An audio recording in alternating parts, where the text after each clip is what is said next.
Hülkenberg käyvät todella tiukkaa taistelua. Hülkenberg on kolmanten, jälleen menee ohi.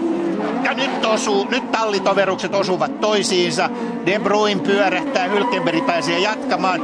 Ja tässä takaisin radalle, mutta aivan suoraan italialaiskuljettajan eteen. Tuo oli anteeksi antamaton teko. Kerta kaikkiaan anteeksi antamaton. Fabio Onidi joutuu kärsimään tässä syyttömänä osapuolena. Nyt kyllä De Bruyne teki todella harkitsemattoman liikkeen. Hän ei edes katsonut, millaiset mahdollisuudet on palata radalle tuollaisen. Katsotaan vielä kerran tilanne uudestaan.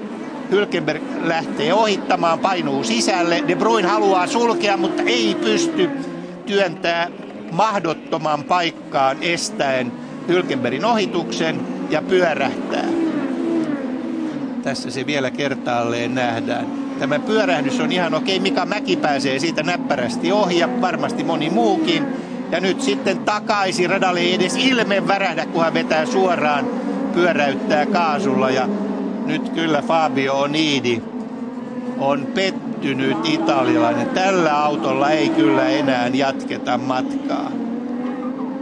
Täysin käsittämätön ratkaisu De Bruynilta ja näin Fabio joutuu keskeyttämään. Katsokaa miten pyörät roikkuvat, miten sattuu ja ajaminen on kyllä nyt ihan mahdotonta.